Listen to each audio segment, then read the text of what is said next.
Salut tout le monde, soyez les bienvenus sur WWFRA. Pause stratégique. Nous sommes dans une course décisive pour atteindre les 500 abonnés, et seuls les vrais fans se joignent à nous en ce moment. Abonnez-vous dès maintenant. Et n'oubliez pas, le thème de la prochaine vidéo est décidé par l'audience. Quel sujet surprenant voulez-vous que nous enquêtions? Laissez vos commentaires. Parfait. Maintenant, le contenu. Plongez au cœur de l'histoire du Mosin Nagant Missile 891-30, l'arme légendaire, comment elle a changé le cours de la guerre sans geler à 41 degrés. C'est parti, nous sommes en 1941. Un hiver impitoyable et dévorant s'abattait sur les vastes et désolées steppes du front de l'Est, transformant le paysage en un enfer blanc où chaque souffle de vent était une lame affûtée et chaque pas s'enfonçait dans la neige traîtresse et profonde. La glace grinçait sous les bottes des soldats, une complainte sombre qui annonçait un désespoir imminent. Les forces de l'Axe, avec leur blitzkrieg dévastatrice et une confiance presque arrogante dans la victoire, avaient avancé comme une marée inarrêtable. Leurs chars de pointe et leur infanterie bien équipée semblaient destinés à un triomphe rapide et décisif. La technologie allemande, fière, précise et développée avec efficacité, promettait une nouvelle ère de guerre, où la vitesse et la puissance de feu écraseraient toute résistance que l'ennemi pourrait offrir. Les défenses soviétiques, de leur côté, semblaient au bord de l'effondrement. Leurs hommes épuisés, leurs ressources rares et leurs lignes étirées jusqu'au point de rupture. Cependant, ce que personne n'avait prévu, ce qui n'était inscrit dans aucun plan stratégique d'aucun général, c'est que le véritable et le plus létal adversaire n'était pas une armée d'hommes, mais le froid lui-même. Cet hiver n'était pas seulement rigoureux, c'était une force primordiale, une entité glaciale et implacable qui dévorait l'espoir, gelait l'âme même et paralysait la machinerie de guerre la plus avancée. Alors que les moteurs lointains des chars et des avions ennemis résonnaient à l'horizon, apportant la promesse d'un anéantissement total, une question silencieuse, mais urgente, planait dans l'air glacial, se condensant à chaque respiration. Qu'est-ce qui pourrait arrêter une telle force? Quoi? Ou qui pourrait résister lorsque la nature elle-même se retournait contre les envahisseurs avec une fureur sans précédent? Préparez-vous à être témoin de la façon dont un morceau de métal et de bois, une arme considérée par beaucoup comme obsolète, a défié le destin et réécrit l'histoire au milieu de températures qui atteignaient un impressionnant -41 degrés. Restez avec nous pour dévoiler les secrets d'une arme qui a refusé de céder au froid et dans sa simplicité a transformé le cours de la guerre. Si vous êtes impatient de découvrir comment cette arme a changé le cours de la guerre, montrez votre soutien, laissez votre pouce bleu et abonnez-vous à la chaîne. Les premiers mois de l'opération Barbarossa furent une succession de triomphes écrasants pour les forces d'invasion. La vitesse vertigineuse de leurs panzers, coupant les lignes ennemies comme des couteaux dans du beurre, la coordination impeccable entre l'infanterie, l'artillerie et le soutien aérien, et l'audace de leurs commandants semblaient tout balayer avec une efficacité effrayante. Ils voyaient dans la supériorité technologique de leurs armes la garantie d'un triomphe imminent. Les lubrifiants spéciaux développés pour des performances maximales, les mécanismes complexes des mitrailleuses MG-34 et des fusils semi-automatiques CAR 98K, l'électronique sophistiquée des systèmes de communication et de visée, tout fonctionnait avec une précision chirurgicale, un orchestre de la destruction qui semblait infaillible et invincible. Mais alors, implacable et sans avertissement, l'hiver arriva. Pas un hiver ordinaire, celui auquel on s'attend sous les latitudes européennes, mais le légendaire hiver russe, une punition glaciale qui s'abattit sur le champ de bataille avec une férocité inimaginable. Les températures chutèrent à des niveaux abyssaux, bien en dessous de zéro, transformant le paysage en un désert blanc et hostile, où chaque morceau de métal devenait un piège gelé et chaque respiration un effort pénible. Et, avec le froid mordant, vint le chaos. Les lubrifiants de pointe, si efficaces dans les climats tempérés, se solidifièrent en pâtes épaisses et inopérantes, transformant les mécanismes complexes des armes modernes en blocs inertes de métal gelé. Les fluides des véhicules militaires, des chars aux camions, gelèrent dans leur conduite. Les moteurs refusèrent de démarrer, et les mitrailleuses, qui crachaient auparavant le feu et la mort avec voracité, n'étaient plus que des sculptures d'acier, silencieuses, inutiles et paralysées par le gel. La technologie avançait, autrefois motif de fierté et avantage décisif, devint le talon d'Achille des forces d'invasion, une ironie cruelle de la guerre. La frustration commença à ronger le moral des soldats allemands. Ce qui était auparavant une avance imparable et triomphante se transforma en une marche lente, douloureuse et épuisante, où chaque mètre conquis s'accompagnait d'un coût humain démesuré. Les chars Panzer, autrefois symboles de puissance et d'avant-garde, gisaient abandonnés dans la neige profonde, leurs équipages gelés ou en retraite désespérée, incapables de les faire fonctionner. L'infanterie, habituée à la précision et à la cadence de tir de ces fusils modernes, voyait ses armes échouer à répétition, s'enrayer ou simplement refuser de tirer au moment crucial de la bataille. C'était un cauchemar gelé, un piège mortel que la nature elle-même avait dressé contre eux, transformant l'avantage technologique en un fardeau insupportable. Pendant ce temps, dans les tranchées soviétiques, sous le même ciel gris et glacial, une arme ancienne et rustique commençait à montrer son vrai visage et sa valeur inestimable. Le fusil Mosin-Nagant, un modèle vieux de plus d'un demi-siècle, était l'antithèse de la complexité allemande. Il était simple dans son essence, un verrou robuste et facile à manœuvrer, très peu de pièces mobiles, une tolérance remarquable à la saleté, à la boue et, crucialement, au froid extrême.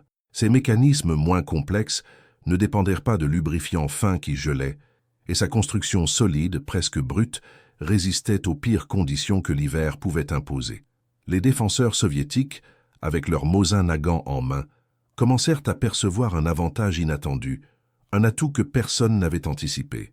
Pendant que les ennemis luttaient désespérément contre leurs propres armes inopérantes, les fusils soviétiques continuaient à tirer, un son constant et mortel qui coupait l'air glacial, faisant écho à la résilience inébranlable d'un peuple qui refusait d'être brisé. La glace qui paralysait la modernité et l'ambition envahissante donnait paradoxalement vie et pouvoir à une légende. La glace qui paralysait la modernité et l'ambition envahissante donnait paradoxalement vie et pouvoir à une légende. Ce froid à fendre la pierre qui ferait n'importe quel citadin se plaindre amèrement était un ennemi invisible, implacable, transformant l'avance triomphale en un cauchemar glacial pour les Allemands. La frustration, d'abord un murmure, se transforma en un cri étouffé par le vent, tandis que le désespoir s'installait dans le cœur des soldats de l'Axe. Leurs officiers, autrefois confiants, observaient maintenant avec des yeux écarquillés la défaillance catastrophique de leur équipement de pointe. Les chars qui étaient l'épine dorsale de la Blitzkrieg gisaient immobiles, carcasses de métal couvertes de neige, leurs canons pointés vers le néant, comme des monuments à l'arrogance technologique. L'infanterie allemande, autrefois fière de ses Kar 98K et MG-34, se retrouvait maintenant dans une situation critique. Les verrous des fusils modernes s'enrayaient, les chargeurs refusaient d'alimenter les balles et les mécanismes complexes des mitrailleuses se bloquaient tout simplement, transformant les armes à feu en morceaux de métal inutiles. À chaque échec, à chaque tir qui ne partait pas, à chaque clic vide, le moral s'effondrait encore plus. C'était une bataille non seulement contre les soviétiques, mais contre la nature elle-même qui semblait avoir choisi un camp dans ce conflit brutal. De l'autre côté de la ligne de front, la scène était d'un contraste saisissant. Les défenseurs soviétiques, endurcis par le froid et la guerre, brandissaient leur Mosin-Nagant, une arme qui, à première vue, semblait dépassée, lourde et maladroite, mais qui, dans les conditions extrêmes de cet hiver russe, révélait son véritable génie, la simplicité robuste. Tandis que les Allemands luttaient pour décongeler leurs fusils et mitrailleuses, les soldats soviétiques armaient simplement le verrou et tiraient. Le son sec et incomparable du Mosin-Nagant coupait l'air glacial, un son de vie et de mort, de résistance et d'espoir, qui résonnait à travers les arbres gelés et les champs enneigés. Pour les soldats soviétiques, le Mosin-Nagant n'était pas seulement une arme, c'était une extension de leur propre résilience. C'était la certitude que, même au milieu du chaos et du froid extrême, ils auraient une chance. Dans des batailles cruciales, comme celles livrées aux abords de Moscou, où les températures ont chuté à moins 41 degrés Celsius, la différence entre le succès et l'échec, entre la vie et la mort, se résumait souvent à la fiabilité d'une arme. Imaginez la scène, un peloton allemand, essayant d'avancer sous le feu ennemi, lorsque leurs mitrailleuses de soutien cessent de fonctionner. La panique s'installe, leurs fusils font défaut, Et puis, au milieu de la brume glaciale, surgissent les Soviétiques, avec leurs Mosin Nagant tirant sans relâche, chaque balle un rappel glacial de la défaillance technologique de l'ennemi. La souffrance humaine dans ces combats était indescriptible, de quoi se demander la limite de la capacité à endurer. Des corps gelés gisaient dans la neige, certains toujours en position de combat, témoins silencieux de la brutalité de la guerre et de la fureur de l'hiver. La faim tenait l'estomac, le froid rongeait la chair et l'âme, et l'épuisement transformait les hommes en ombre d'eux-mêmes. Mais malgré tout, le Mosin Nagant demeurait. C'était un outil de survie, un lien tangible avec l'espoir. Les soldats le nettoyaient avec de la neige, le lubrifiaient avec ce qu'ils avaient, parfois, leur propre urine dans des cas extrêmes pour empêcher le verrou de geler, et le portaient comme un trésor. C'était la garantie qu'ils pourraient riposter, qu'ils ne seraient pas de simples victimes du froid et de l'invasion. Les batailles se transformèrent en un enfer blanc, où le paysage devenait un décor de destruction apocalyptique. Des villes en ruine, couvertes par une épaisse couche de neige, ressemblaient à des villes fantômes, avec des squelettes d'immeubles perçant le ciel gris. Des champs autrefois verts étaient maintenant des cimetières gelés, parsemés d'équipements abandonnés, de chars renversés, de camions brûlés, et le plus cruel de tout, d'innombrables corps congelés. Le son des explosions lointaines et les cris agonisants des blessés se mêlaient au hurlement du vent, créant une symphonie macabre qui marquait la bande sonore de cet hiver. Le Mosin Nagant, avec son claquement sec et fatal, était l'une des rares notes constantes dans ce cœur de désespoir. Il était la voix de la résistance, la promesse que la lutte continuerait, peu importe à quel point la situation semblait désespérée. Chaque jour qui passait, le Mosin Nagant consolidait sa place dans l'histoire, non pas comme une arme d'avant-garde, mais comme un symbole de résistance dans un environnement où la technologie la plus avancée échouait misérablement. Sa simplicité était sa plus grande force, sa robustesse, sa plus grande vertu.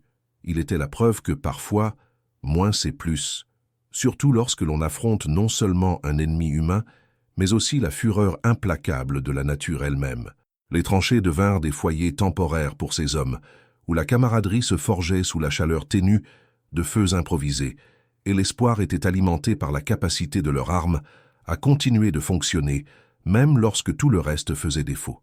La guerre, qui avait commencé comme un défilé de pouvoirs technologiques, se transformait en un test de pure survie, et le Mosin Nagant le réussissait haut la main. C'était l'arme qui refusait de geler, l'arme qui refusait de se taire, l'arme qui était en train de changer le cours de la guerre, un coup de feu à la fois. La simplicité du Mosin Nagant est sur le point de changer la donne. Pour suivre le climax de cette bataille de géants, laissez votre like et abonnez-vous à la chaîne maintenant. À chaque tir, le Mosin Nagant réécrivait la narration de ce conflit brutal. Ce n'était pas une question de technologie de pointe, de design aérodynamique ou de cadence de tir impressionnante, mais de pure et simple fonctionnalité dans un environnement qui démantelait tout ce qui était moderne. Les batailles clés de cet hiver glacial devinrent des scènes où la robustesse soviétique se heurtait à la fragilité inattendue de la machine de guerre allemande. Imaginez la fureur des combats aux abords de Moscou, où la température chutait à des niveaux qui feraient douter de sa propre raison, un froid qui gelait l'âme et les os, un froid de l'extrême, comme on dit par ici. Là, au milieu de la neige qui semblait tout engloutir, le son incomparable du Mosin Nagant coupait l'air, un clac-clac sec du verrou étant actionné manuellement, suivi par le bang puissant de chaque tir. Ce son contrastait dramatiquement avec le silence embarrassant qui venait du côté ennemi, où les mitrailleuses MG-34, autrefois redoutées pour leur cadence de tir écrasante, gisaient désormais inertes, leur mécanisme bloqué par la glace. Les soldats allemands, qui faisaient aveuglément confiance à leurs armes de dernière génération, se voyaient impuissants, leurs mains gelées essayant désespérément de débloquer des verrous ou des chargeurs qui refusaient tout simplement de coopérer. C'était un enfer de frustration et de mort, une situation de sauve qui peut, pour ceux qui se retrouvaient sans réponse. La brutalité des combats à des températures inférieures à 0 était incompréhensible. Chaque mouvement était un effort herculéen, chaque pas dans la neige profonde une agonie. La neige, autrefois un manteau blanc immaculé, se teignait de rouge en quelques secondes, absorbant le sang et la vie.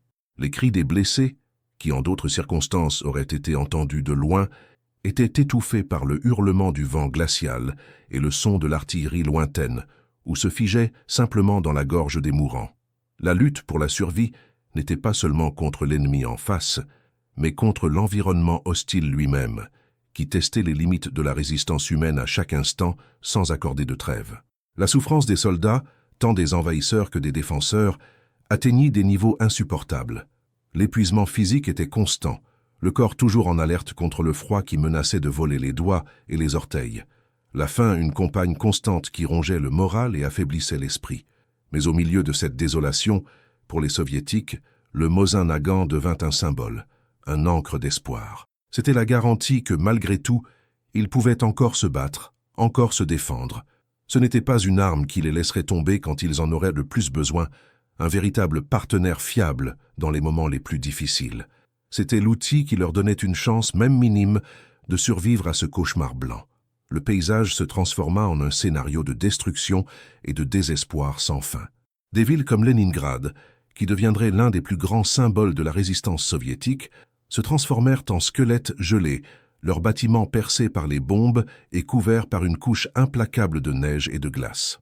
Les champs ouverts, où il y avait autrefois de la vie et des cultures, n'étaient plus que des étendues blanches et inertes, parsemées d'épaves de chars et de véhicules, et par d'innombrables corps que le froid avait momifiés, les transformant en statues glacées d'une tragédie indicible.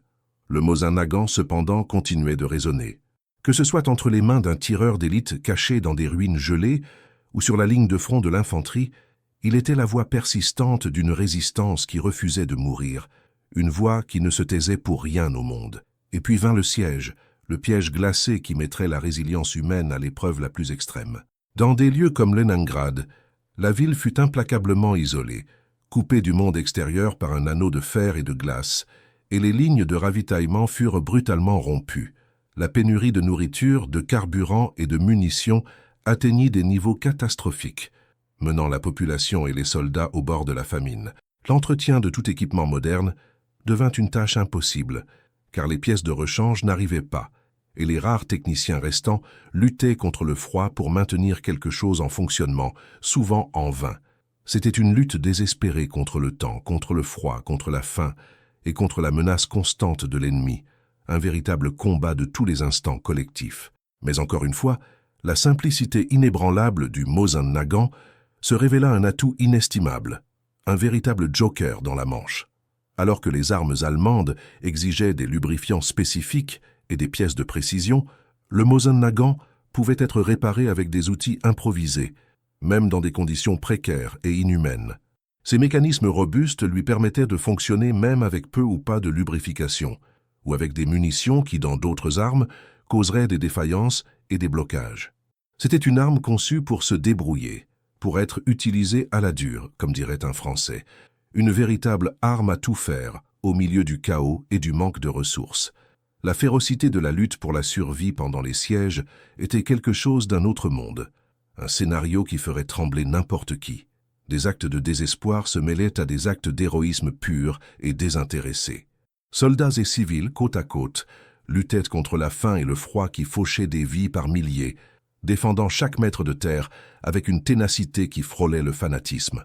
Le Mosin Nagant, en particulier, devint l'arme de prédilection des tireurs d'élite soviétiques, snipers, qui, avec sa précision et sa fiabilité, causaient des ravages dans les lignes ennemies, minant le moral et transformant chaque avance en un cauchemar glacé. Ils étaient des fantômes dans l'hiver, et le Mosin Nagant était leur souffle mortel, une menace constante qui planait dans l'air. La tension psychologique était écrasante, un nuage gris qui planait sur tous. Vivre sous siège signifiait une menace constante pour la vie. L'incertitude de chaque jour qui se levait, la lutte incessante contre l'ennemi invisible du froid qui volait la vie plus silencieusement que n'importe quelle balle. La confiance en sa propre arme, en sa capacité à fonctionner quand tout le reste échouait, était l'un des rares piliers de la raison qui restait à ces hommes et femmes. C'était la certitude que, au moins, ils ne seraient pas désarmés face à la mort imminente. Le Mosin Nagant n'était pas seulement un fusil, c'était un compagnon silencieux, une promesse de résistance dans un monde qui semblait avoir abandonné tout le monde à son sort. À chaque tir, une étincelle d'espoir scintillait dans l'enfer blanc, rappelant à tous que la lutte était loin d'être terminée et que la résilience humaine, alliée à la simplicité d'une arme, pouvait en fait changer la donne, un pas glacé à la fois, un tir décisif après l'autre. Cette étincelle d'espoir allumée à chaque tir du Mosin Nagant n'était pas seulement un réconfort pour les défenseurs, mais un tourment croissant pour les envahisseurs. Le son continu des fusils soviétiques, contrastant avec le silence de leurs propres armes enrayées, rongeait le moral allemand comme la glace rongeait leur équipement. Cet hiver, qui devait être un obstacle temporaire, devint un piège mortel et psychologique, un véritable casse-tête qui mettait les nerfs à rude épreuve, où la nature et une arme archaïque conspiraient pour renverser le cours de la guerre. La tension psychologique était palpable, dense comme la brume glacée qui couvrait le champ de bataille. Les soldats allemands, autrefois remplis d'une fierté presque insurmontable pour leur technologie de pointe, se voyaient maintenant piégés dans un cauchemar. Chaque clic d'un verrou qui ne se bloquait pas du côté soviétique était un rappel glacial de leur propre impuissance.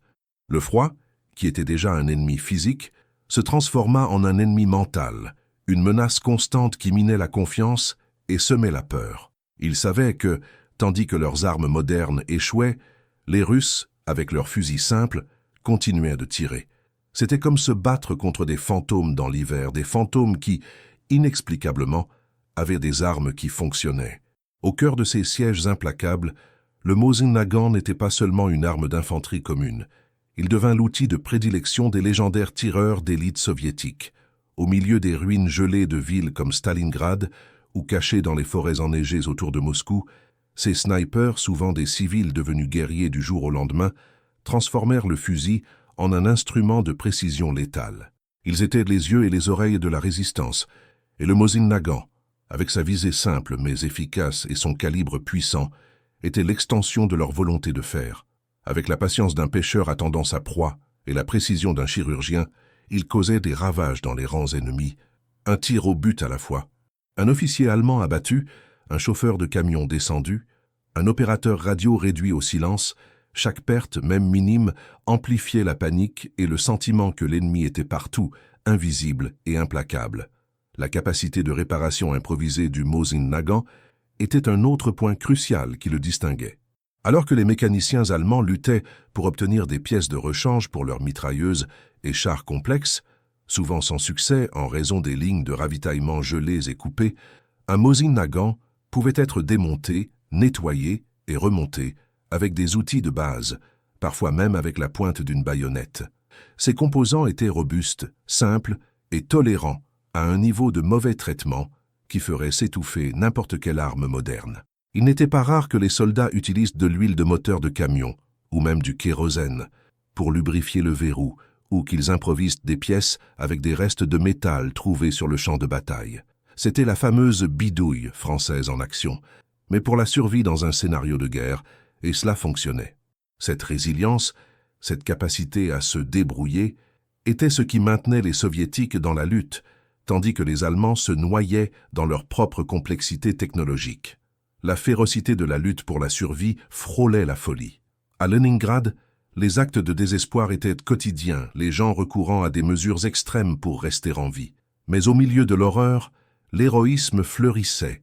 Des soldats affamés et gelés, armés de leurs Mosin Nagant, résistaient à des vagues d'attaques, défendant chaque pouce de terre avec une ténacité qui semblait surhumaine. L'arme, qui pour beaucoup n'était qu'une pièce de musée entre les mains de ces hommes et femmes, se transformait en un bastion de résistance, un symbole que l'Union soviétique ne tomberait pas. Et c'est dans ce chaudron de souffrance et de résilience que le point de basculement décisif commença à se former. Les températures, déjà brutales, chutèrent encore plus. L'avance allemande, autrefois un torrent, s'était stagnée dans une mer de glace et de neige. La ligne de front s'étirait jusqu'à la limite, et les troupes d'invasion, épuisées, affamées et avec leurs équipements défaillants, étaient à leur point le plus vulnérable. Le moment du tournant approche. Si l'ascension du Mosin Nagant vous a impressionné, montrez votre soutien, laissez votre like et abonnez-vous à notre chaîne. Ce fut alors que les Soviétiques, profitant de l'opportunité que la nature et le Mosin Nagant avaient de créer, lancèrent leur contre-offensive aux abords de Moscou. C'était l'hiver 1941-42 et la capitale soviétique était assiégée. Mais la surprise et la fureur de la réponse soviétique prirent les Allemands complètement au dépourvu. Avec de la neige jusqu'à la taille et des températures qui continuaient de défier la vie, les soldats soviétiques, équipés de leurs Mosin Nagant, avancèrent. Ils n'avaient pas la même sophistication technologique, mais ils avaient une arme qui fonctionnait, une détermination inébranlable et la connaissance intime du territoire et du climat. Les décisions stratégiques des commandants soviétiques, qui semblaient auparavant désespérés, se révélèrent maintenant astucieuses, exploitant les défaillances catastrophiques des équipements ennemis et la résilience de leur infanterie. Imaginez la scène. Des soldats allemands battant en retraite dans le désordre, leurs chars paralysés, leurs camions embourbés dans la neige, leurs fusils bloqués par le froid. Et derrière eux, comme une avalanche implacable, venaient les soviétiques, avec leurs Mosin Nagant en main, tirant sans cesse. Le son des tirs, autrefois une plainte isolée, était maintenant un chœur de vengeance qui résonnait à travers les steppes gelées. C'était un massacre. Une retraite chaotique qui marquait l'échec retentissant de la stratégie de la Blitzkrieg et le rôle inattendu d'une arme qui, dans sa simplicité, avait changé la donne.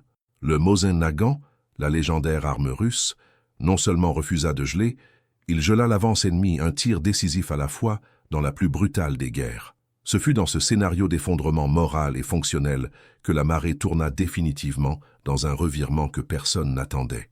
La contre-offensive soviétique aux abords de Moscou, au plus fort de cet hiver 1941-42, ne fut pas une simple riposte. Ce fut un tsunami de glace et d'acier, une réponse brutale qui prit les envahisseurs au dépourvu, ou plutôt à froid, comme on dit chez nous. La capitale soviétique, autrefois assiégée et au bord de la chute, devint l'épicentre d'un tournant qui résonnerait dans l'histoire. La surprise et la fureur de la réponse soviétique prirent les Allemands complètement au dépourvu, déjà épuisés, affamés, et avec leurs équipements échouant misérablement. Avec de la neige jusqu'à la taille qui rendait chaque pas difficile et des températures qui continuaient de défier la vie même, les soldats soviétiques, équipés de leurs Mosin Nagant, avancèrent comme des fantômes vengeurs. Ils n'avaient pas la même sophistication technologique que l'ennemi affichait en été, mais ils avaient une arme qui fonctionnait, une détermination inébranlable et la connaissance intime du territoire et du climat. Les décisions stratégiques des commandants soviétiques, qui semblaient auparavant désespérés et frôlaient même le suicide, se révélèrent maintenant astucieuses, exploitant les défaillances catastrophiques des équipements ennemis et la résilience de leur infanterie qui ne pliait pas. Ils savaient que, pendant que les Allemands luttaient contre leurs propres chars gelés et leurs mitrailleuses enrayées, le Mosin Nagant, ce fusil increvable, continuerait de tirer. C'était un pari risqué, mais qui commença à porter ses fruits, comme on dit. Imaginez la scène qui ferait trembler n'importe qui, des soldats allemands reculant dans le désordre, la panique peinte sur leurs visages gelés. Leurs chars, autrefois symboles de puissance, étaient paralysés, transformés en monuments de métal tordus et inutiles. Les camions, embourbés dans la neige profonde, n'étaient que des obstacles sur le chemin de la retraite. Et le plus désespérant de tout, leurs fusils, autrefois si fiables, bloqués par le froid, refusant de tirer au moment où leur vie en dépendait. Et derrière eux, comme une avalanche implacable de glace et de fureur, venaient les soviétiques, avec leurs Mosin Nagant en main, tirant sans cesse.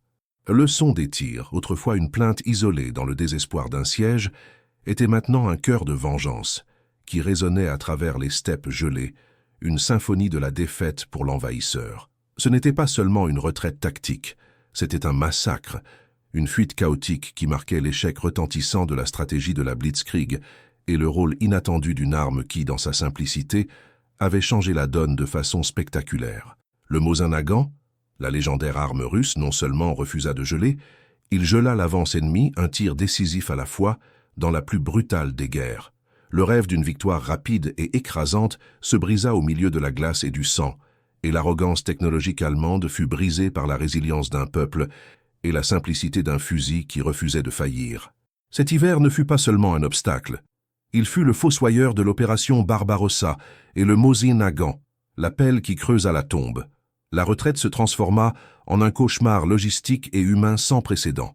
Les routes, autrefois des routes d'avance triomphales, étaient maintenant des couloirs de la mort remplis de véhicules abandonnés, de corps gelés et de soldats désespérés qui tentaient en vain d'échapper à l'étreinte glaciale de la mort et à la poursuite soviétique. Beaucoup, épuisés et sans espoir, tombaient simplement dans la neige et attendirent la fin, se transformant en statues de glace, témoins silencieux d'une défaite humiliante. La discipline allemande, autrefois inébranlable, commença à se désintégrer sous le poids du froid, de la faim et de la peur constante.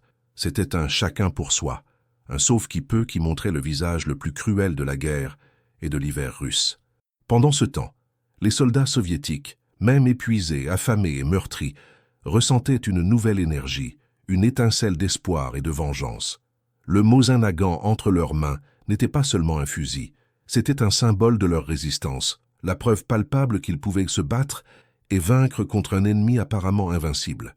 Ils avançaient, souvent sans artillerie lourde ni soutien aérien, faisant confiance à l'efficacité de leurs armes simples et à la férocité de leur contre-offensive. À chaque kilomètre récupéré, à chaque position ennemie prise, le moral soviétique s'élevait, tandis que celui des Allemands sombrait encore plus dans un abîme de désespoir. C'était un renversement de situation complet, un choc de réalité pour ceux qui pensaient que la victoire était déjà acquise. Les décisions stratégiques soviétiques furent rétrospectivement géniales. Au lieu de tenter de reproduire la blitzkrieg allemande, ils profitèrent du terrain, du climat et de la défaillance des équipements ennemis. Les attaques étaient coordonnées pour frapper les lignes de ravitaillement allemandes, qui étaient déjà étirées à la limite et gelées. L'infanterie, équipée du Mosin Nagant, était la pointe de lance de ces attaques, capable d'opérer dans des conditions qui paralysaient les troupes ennemies. La simplicité et la robustesse du fusil permettaient aux soldats soviétiques de maintenir la pression, garantissant que l'ennemi n'ait jamais un moment de répit pour se regrouper ou réparer son équipement. C'était la guerre menée dans les conditions les plus brutales, et le Mosin Nagant était le champion de cette lutte. L'échec à Moscou ne fut pas seulement une défaite tactique, ce fut un point d'inflexion psychologique pour l'Allemagne nazie. La légende de son invincibilité fut brisée dans la glace de la Russie, et la croyance que la guerre se terminerait rapidement vola en éclats. Le Mosin Nagant, dans sa modestie, s'était avéré être plus qu'un simple fusil. C'était un instrument de changement de cap, un outil qui, entre les bonnes mains et dans le bon environnement, pouvait réécrire le destin des nations. L'hiver russe et le Mosin Nagant, ensemble, enseignèrent une leçon brutale et inoubliable sur les limites de la technologie et la force de la résilience humaine. Cette sacrée galère devint la pierre dans la chaussure qui empêcha l'avance nazie, et le Mosin Nagant, la chaussure qui résista à tout. Cette sacrée galère devint la pierre dans la chaussure qui empêcha l'avance nazie, et le Mosin Nagant, la chaussure qui résista à tout. Mais, si la guerre sur le front de l'Est avait atteint un point de basculement décisif, le prix payé fut inestimable, une facture qui serait réglée par des générations. Le destin des soldats qui survécurent à cet enfer gelé, les vétérans du Mosin Nagant, était marqué par des cicatrices que le temps n'effacerait jamais. Beaucoup rentrèrent chez eux, mais une partie d'eux, l'âme, l'esprit, resta là, gelé dans la neige, parmi les corps des camarades et les débris d'une guerre sans pitié. C'étaient des hommes et des femmes qui avaient affronté l'inimaginable, le froid mordant qui volait les membres, la faim qui pressait la vie jusqu'à la dernière goutte, et la terreur constante de la mort qui rôdait dans chaque ombre. Les cicatrices physiques étaient évidentes, doigts et pieds perdus à cause de la gangrène, visages marqués par le gel, corps affaiblis par des années de malnutrition et d'épuisement. Mais ce sont les blessures invisibles, celles qui se cachaient dans l'esprit et le cœur qui pesaient le plus. Des cauchemars vifs, le son du Mosin Nagant résonnant dans leurs oreilles, l'odeur de la poudre et du sang, le silence des compagnons qui n'étaient pas revenus, tout cela deviendrait une compagnie constante, un lourd fardeau qu'ils porteraient jusqu'à leur dernier jour. Beaucoup devinrent des ombres de ce qu'ils étaient, l'esprit en ébullition, incapables d'oublier l'horreur dont ils avaient été témoins. D'autres, dans un effort pour aller de l'avant, préféraient le silence, l'incapacité de verbaliser ce qu'ils avaient vécu. C'était un prix élevé à payer pour la survie, une dette envers l'histoire qui ne serait jamais acquittée. La Seconde Guerre mondiale sur le front de l'Est et le rôle crucial du Mosin Nagant ont laissé des leçons historiques profondes et amères.